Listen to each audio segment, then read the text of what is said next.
السلام عليكم ورحمة الله تعالى وبركاته. مرحبا بكم معايا في قناة بشرتي مع خديجة. نتمنى ان شاء الله تكونوا بخير وعلى خير وفي صحة جيدة. اليوم غادي نتكلموا على اسباب القشرة في فصل الشتاء والطرق ديال العلاج ديالها طبيعيا. قبل ما نبداو ما تنساوش تشرفونا بلايك واشتراك في القناة وتفعيل الجرس باش يوصلكم كل جديد ديالنا. مع حلول فصل الشتاء كتظهر بعض المشكلات الجلديه اللي هي شائعه في الوقت اللي تيكون فيها الحال بارد، بحال الجفاف ديال الجلد والتشقق ديالو، لاننا وكذلك كتزاد ظهور القشره في الشعر ديالنا. كذلك كنلاحظوا باللي البشره ديالتنا كتنشف، يدينا كينشفوا، رجلينا كينشفوا وكيتشقوا. هاد المشكلات هذه كلها كتبان في فصل الشتاء، وكتزاد القشره في الشعر اكثريه في الحال بارد وفصل الشتاء. واخا كتكون القشره شويه، ولكن مع الشتاء، مع وقت الشتاء ووقت البرد كتولي كثيره وكتولي مزعجه. الاسباب اللي كتخلي القشره ديال الشعر كتفاقم لينا في الراس ديالنا في فصل الشتاء، كنغطيو الراس ديالنا بحال النساء. الرجال تيديروا الطاقيات على باش يحميو راسهم من البرد والشتاء، النساء حتى هما تيغطيو راسهم بزاف. كذلك النساء اللي هما خاصه النساء اللي هما دايرين الحجاب، لان حتى هما كيغطيو راسهم بزاف. وهذا الغطاء ديال الراس راه هو تيزيد يفاقم المشكله، كيفاقم لنا المشكله اللي كتكون عندنا قليله وكتزيد تكثر في فصل الشتاء، وكتكثر بالنسبه للنساء اللي كيديروا الفولار بزاف، كيبقاو مغطيين راسهم بزاف. وهذا الشيء تاثر على الراس ديالنا، على الفروه ديال الراس ديالنا، وكتولي جافه. ملي كتولي جافه كدير لنا القشره. هاد القشره هذه هي عباره عن خلايا ديال الجلد الميت والدهون، هي اللي كتراكم لنا فوق الشعر في الراس ديالنا. وخاصه الناس اللي حتى فصل الشتاء ما كنستخدموش، ما كنغسلوش بزاف، ما كنعوموش بزاف، ما كنديروش الاستحمام ديالنا العادي كيف موالفين كنديروا، لان كاين البرد وكاين هذا. وبعض الناس كيعكزوا شويه على الغسيل وعلى العومان. هذا حتى هو كيزيد يراكم لنا هذيك الخلايا الميته اللي كتكون في الشعر مع الدهون، وكدير لنا مشكله ديال القشره في الشعر. هادشي البنات راه ضروري تعرفوه، لان الا ما عرفناش الاسباب ما غاديش نعرفوا نعالجوا. غنزيدوا على اسباب ديال القشره في الشعر واسباب ديال جفاف الجلد عامه، وكنأثروا على الجلد ديالنا عامه بقله شرب الماء، لان حنا ملي تنقلوا من شرب الماء حتى هو راه تيأثر لنا على البشره ديالتنا، كيردها جافه، لا الجسم ديالنا ولا الوجه ولا الرجلين ولا اليدين ديالنا ولا الشعر.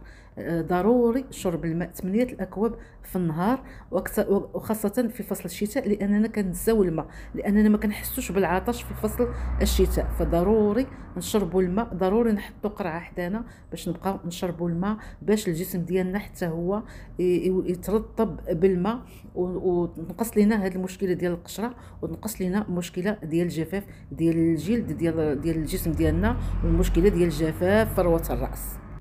من الاسباب الاخرى اللي كدير القشره في الشعر هي التهاب الجلد الدهني. الناس اللي عندهم الفروه ديال الراس ديالتهم دهنيه بزاف، هي اللي كتخلي لهم تتراكم لهم في الشعر ديالهم هذيك الفطريات اللي كتعيش في فروه الراس، من ثم كتغذى من هذيك الزيوت اللي كتكون في الشعر، وكتفرزها هذيك البصيلات ديال الشعر، تتسبب في انتاج خلايا اضافيه بالجلد. وملي كتموت هذيك الخلايا وكتبدا تساقط بحال القشره في الشعر، هي اللي وكتسبب لكم كذلك حتى الحكه في الراس. المشكلات الاخرى الجلديه اللي هي كتكون سبب في قشره ديال الشعر، بحال الاكزيما، بحال الصدفيه، بحال التهاب السعفه ديال الراس. وهذا مرض فطري كيصيب الفروه ديال الراس وكيسبب في القشره ديال الشعر. حتى بالنسبه للناس اللي كيديروا بروتين، اللي هو هذاك البروتين اللي هو ما زوينش، اللي هو يا خايب، او تيديروا الكيغاتين وكيوصلوها الجلده ديال الشعر، او الصباغه اللي هي كيديروها البنات للشعر ديالهم، اللي حتى هي كتنشف الشعر. كثره الصباغه في الشعر، كثره ليميش، كثره الصبيغ، كل وحده كتلقايها كل مره صابغه شعرها بلون، او كتجي شعرها كله مخربق بالالوان، وهذاك الشيء راه تيأثر على الفروه ديال الراس. كذلك نقص الفيتامينات ونقص العناصر الغذائيه اللي كتكون ناقصه في الجسم ديالنا، حتى هي باش نحافظوا على الصحه ديالنا ضروري خاصنا ناخذوا فيتامينات، وتنكون الاكل ديالنا حتى هو يكون مزيان، لاننا راه خاص المنق ديال الزنك، المنق ديال الفيتامين بي، المنق ديال الاوميغا 3. هذا الشيء كله تيؤدي لنا لظهور القشره في الشعر، وتيؤدي لنا لظهور الجفاف ديال البشره. كذلك الناس اللي تياكلوا السكريات بزاف، السكريات بزاف هي اللي كتسبب لنا في زياده افراز الزيوت في الجلد ديالنا، مما ما يزيد من فرص ظهور القشره ديالنا في الشعر ديالنا. بالنسبه للبنات اللي تيستخدموا السيشوار باش كينشفوا الشعر ديالهم، مزيان نشفوا الشعر ديالنا وما نخليوش فيه الماء، يعني حتى داك الماء الا بقى في الشعر حتى هو راه كيدير لنا القشره في الشعر، وكيدير فطريات في الشعر، وكيدير ريحه خايبه في الشعر.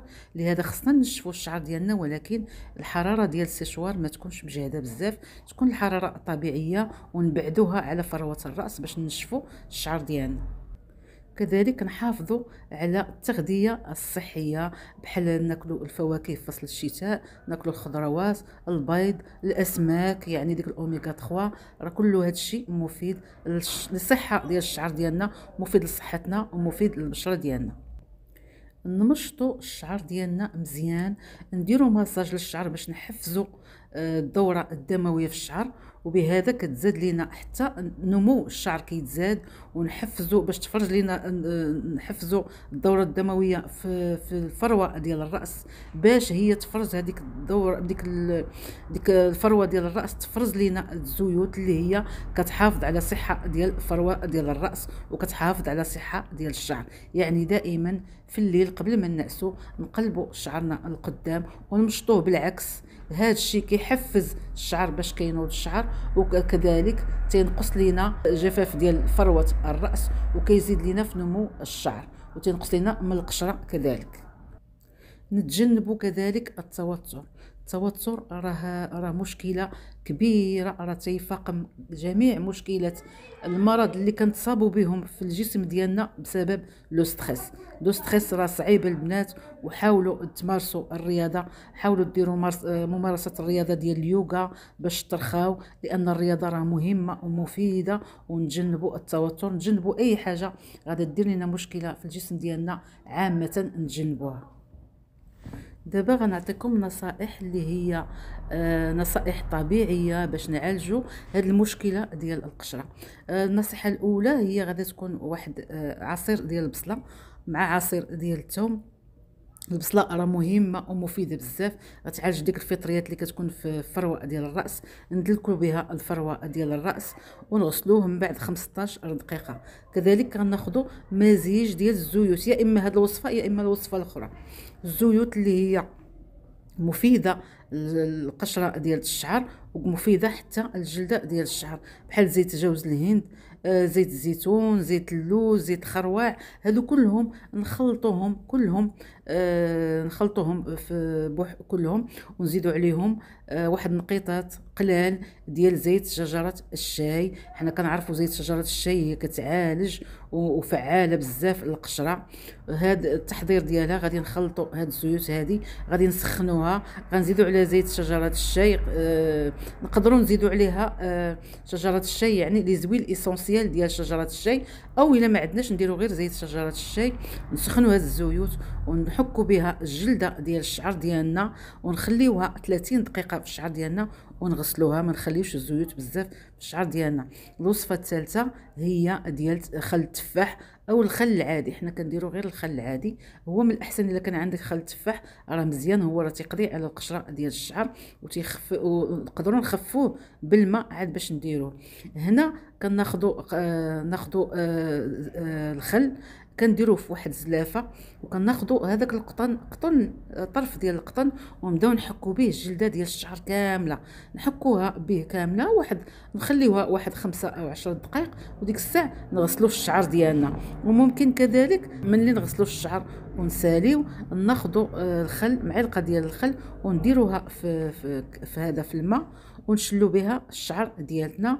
هذه الوصفه هذه نديروها مره في الاسبوع، الوصفه ديال الخل نديروها مره في الاسبوع. كذلك ممكن وصفه اخرى وهي ديال الاسبرين. ناخذوا حبات ديال الاسبرين، غادي ندقوهم وغنديروهم في الشامبو ديالنا. هذاك الشامبو اللي غنشدوهم ونخلطوهم مزيان ونبداو نغسلوا بهم الشعر ديالنا. حنا كنعرفوا الاسبرين راه مفيده بزاف للمشاكل ديال الجلد، المشاكل ديال الفروه ديال القشره، راه هي عطات نتائج مهمه بزاف. غنعطيكم واحد الشامبو، غندير لكم الصوره ديالو. هذاك الشامبو حتى هو راه مفيد بزاف للشعر والقشره، والناس وعطى نتيجه مزيانه بزاف للشعر. انا كنعرف ناس اللي عطاهم نتيجه مهمه للقشره ديال الشعر ديالهم. بالنسبه للناس اللي عندهم الصدفيه في الشعر ديالهم، وعندهم ديك القشره اللي كتكون قشره غليظه ومزيته، هادو كتاخذوا الكبريت وكنخلطوه مع الياترون. الناس راه كيعرفوا هذا الشيء، راه كيتباع عند العطار. الكبريت والياترون، ندقوا هذاك الكبريت ونديروه مع الياترون، ونديروه نحكوا به الجلده ديال الشعر ديالنا، نخليه واحد المده ديال نصف ساعه ونغسلوا به الشعر ديالنا. نتوما راه كتعرفوا الكبريت راه كيعالج جميع امراض الجلديه. كنديروه مع الياترون، كاين اللي كيديروه مع زيت العود، وانا كنفضل مع الياترون. غير هو الكبريت راه عنده مشكله، الناس اللي ما تتبقى الريحه في الراس، اللي بغى يعالج الصدفيه واللي بغى يعالج ديك الامراض الفطريات اللي كتكون في الشعر، راه هو مهم بزاف. كاين واحد الشامبو سيلسان ما عرفتش باقي كيتباع ولا لا. كاين واحد الشامبو سيلسان حتى هو مصوب بالكبريت. هذاك الشامبو راه زوين وكيعالج الفروه ديال الشعر. الناس اللي تيديروه راه عطاهم نتيجه زوينه. غير هو كان في الاول كان تيتباع في واحد القرعه بحال ديال السيرو. هذاك الشامبو مصنوع من الكبريت. يعني راه الكبريت راه مهم بزاف الفروه ديال الراس، ومهم بزاف القشره. هذاك الشامبو كانوا الناس كيديروه، الناس اللي في واحد الوقت اللي هو اش غنقول لكم في الثمانينات، كانوا الناس كانوا كيشريوه وكيديروه القشره. كتغسلي شعرك به هو، وكتعاودي بالشامبو باش ما تبقاش الريحه ديال الكبريت. وكان اللي كيديروا في الجسم ديالو كامل، تيدهن به الجسم ديالو كامل.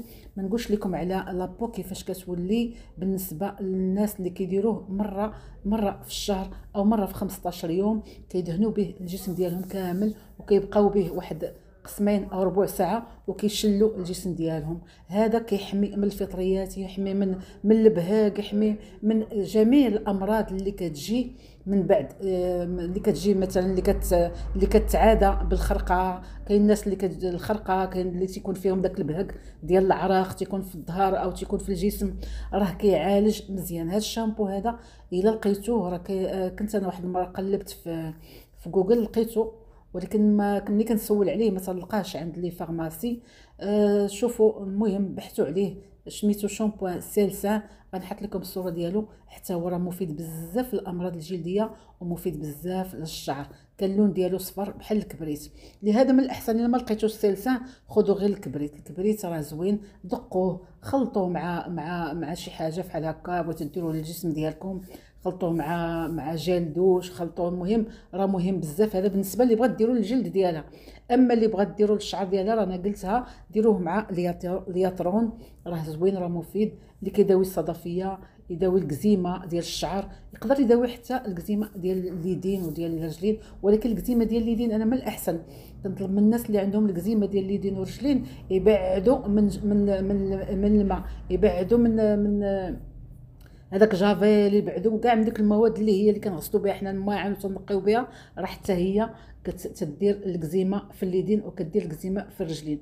من الاحسن الواحد يدير ليغون ديالو، او من بعد ملي يسالي من الغسيل يغسل يديه، وما ياخذش هذوك المواد اللي هي كتكون نوصف على الجسم ديالنا، ونوصف على اليدين ديالنا اللي كتهلك لينا يدينا ورجلينا. حيت كنشوف انا بزاف ديال النساء عندهم الكزيمه، عندهم ظفرهم مرض، عندهم باش بهذاك جافيل وبهذاك المواد ديال اللي كنغسلوا بها الاواني، والمواد اللي كنغسلوا بها الجليج، هذاك الشيء راه كله صعيب. راه هذاك تيقضي على البي اش، حيت لان البشره ديالتنا راه كتبغي تحافظ على البي اش ديالها. ملي هذاك تيوصل لواحد اش غنقول لكم، ملي كيوصل لواحد واحد الماده اللي هوايه كتهلك فيه البشره ديالتنا، راه كتولي كدير الكزيمه.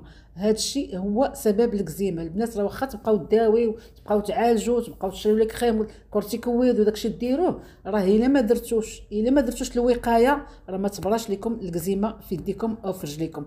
هذا هو العلاج ديال الكزيمه.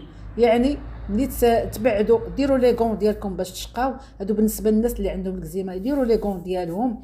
من بعد ما نسالي ندهن يديا، ناخذ واحد الكريم مرطب اللي ندهن به يديا.